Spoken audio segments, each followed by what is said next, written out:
di leen di jégalu bu baax te di leen di baalu àq ndaxte depuis suba ba léegi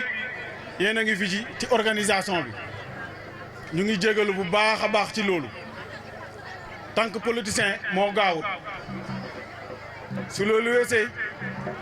maa ngi nuyu chef de village yëpp ku taal Malick Ndiaye ku taal Baye Baye ku taal Yigo ku taal Waly Diawo ku taal Wolof ku taal Ngañ campement Ibou Dramé Kër Baka ak Bour Soutra ñooñu ñëpp ñu ngi teew fii nii kon ñooñu ñëpp ñu ngi leen di gërëm di leen di sant te di kontaan bu baax ci seen teewaay fii maa ngi nuyu également borom dëkk bi ak imam yi fi nekk ñëpp di leen di ñaanal yàlla may leen jàmm ak wér-gu-yaram ak wér-léeg te yokk seen xiiwal réeréewu leen mbir ne li andi jeetaay bii nii mooy bëggu développement kese développement rek moo tax ñu andi ñu def lii ñu ci bëri dañoo gis lu leen naqari moo tax ñu jéngu takku pour li nga xam ne moo fi nekk feebar bi fi nekk comme ni ko ñu ngi waxee ne corona baa ngi fi te corona bi nag li koy dindi mooy vaccin c'est la prévention vaccin bi nag suñu leader bi mooy leader Malk Naam ki nga xam ne dafa lëkkaloo ànd nawle ànd liggéey bu Serigne Mboup ak Youssouf Benzeloum vaccin boobu mooy kan mooy la solution pour éradiquer le mal qui est ici dans la commune de Ndiafate notre chère commune une commune boo xam ne dafa waroon nekk en effervescence ne mbapp mbapaaral la commune est à même le sol le leader là j'espère que personne ne l'ignore il est là assis il s'agit de maître El Hadj Malick Diouf c'est la solution applaudissez c'est la solution donc solution boobu nag pour ñu am ko pour mën a am la victoire c'est pas difficile le soir le 23 janvier 2022 su 8 heures jotee yéen ñëpp na ngeen jël seen pistolet yi mooy lan mooy seen carte électeur ngeen dem wote ji massivement ñu gagné bi moom man amul lu ma ciy laam-laamee parce que ku ñu waxee commune de Ndiafate wax ne càmm bi ak mbéy mi le président des éleveurs est là Ali Ba ñoom xam nañ maire bi fi nekk li muy def nee nañ defu dara nag non maire bi def na de maire bi def na laaj leen man lu mu def xam ngeen mooy lan man mësuma xam Descos ci commune de Ndiafate léegi foo tourné ci koñ gi arrêt confère Descos béykat nag su nekkee daay béy am fukki mbaam dem jaay ko am 200 000 francs nga ne ko pour nga construire da ngay def plan soo defee plan nga dem déposer ko ki lay defar plan bi nga war ko fay 100 000 francs est-ce que da nga am loo tabaxee case carré donc le premier magistrat de la commune nga xam ne rôle am mooy assister population bi sur le plan éducation sur le plan santé sur le plan sécurité sur le plan social entre autres assistance deful loolu elle est là traduire les gens devant la justice pour des futilités njiit nag xol bi dafa war a yaatu di jégale di jëlale di coopérer la menace qui est là ne coopère pas elle ne coopère pas parce que elle est comme une profane elle n'est pas au parfum de comment on doit gérer une commune comme nag ñun on a la chance d'avoir un produit qui est au paroxysme de la pyramide des compétents il s'agit de maître El Hadj Malick Diouf tàccul leen ma loolu El Hadj Malick Diouf ku ngeen àndal ku ngeen àndal ku ngeen àndal ku ngeen àndal ku ngeen àndal ku ngeen àndal ku ngeen àndal su loolu weesee ñëpp xam ngeen ne maître El Hadj Malick Diouf un avocat émérite un avocat à la cour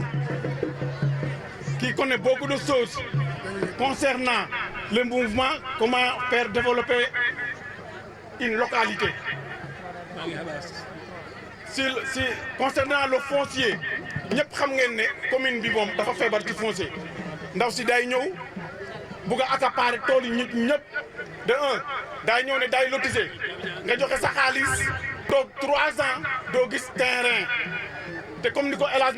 Malick Diop waxee dafa lay jox papier bi ne noté benn maanaam au-delà de 2 ans su nekkee defee fa dara ci perd donc El Hadj Malick Diouf j'espère que moom su ñëwee xam na bu baax le mal qui est ici le mal qui est ici nag pour ñu faj ko nekkul moom kese moo koy faj de parce que dafa ne waxul ne ngeen jàppale ko dafa ne ñëw leen ñu jàpp ànd liggéey ñëw leen ñu jàpp ànd liggéey nag une fois que ñu gagné te dañuy gagné chacun a le droit ñëw ne solution bi lii la ou bien gis naa une proposition de solution su ko defee ñu dajale loolu yëpp xool bi nga xam ne moo gën a rationnel ak moo gën a nekk urgent ñu traité ko ku nekk am na droit wax li nga bugg ñu traité affaire yi ci ni mu gën a jagee te benn commune yëpp dëkk bu nekk gis ci sa bopp donc li dalee Koutal yi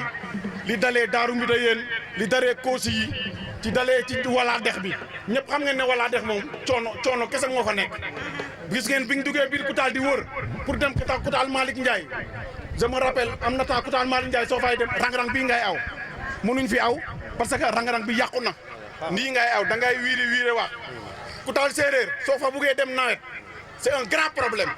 tu vas faire le tour du village pour mën a am yoon bu baax sinon da nga ngiro daaw jéeg am na benn oto bu ndax bu fa ngiro foofa la nawet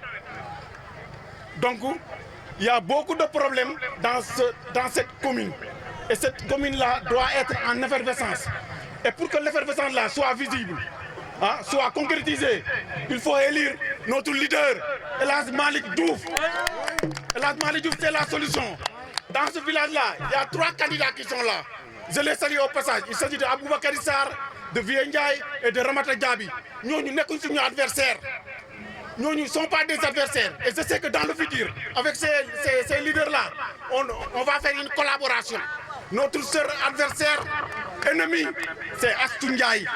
Aïssatou Ndiaye, ñu koy wax ci Sigal leen. Elle n'a qu'à dégager comme elle ne sait pas comment gérer.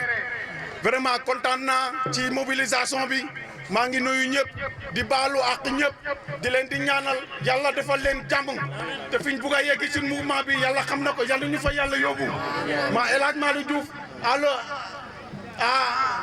a la potentialité d'être ministre, d'être directeur général, d'être président du conseil d'administration et tout ça c'est très possible maa ngi leen di ñaan ngeen di ñaan fu ngeen toll fu ne di door salaatul fatiha pour suñu El Hadj Malick ne commune Ndiaffate état civil dafa jaf ci nekk loo xam ne lu fa tumaranke la parce que am na jamono ku bëggoon extrait de naissance dëkk exemple Tawambudaay wala nga dëkk Sinthiou Passy da nga paas boo xam ne daanaka 1000 francs moom ngay paas nga jógee ci dëkk yu sori yooyu wala Daaru Mbiteyeen wala ba yeneen dëkk wala Wala Dex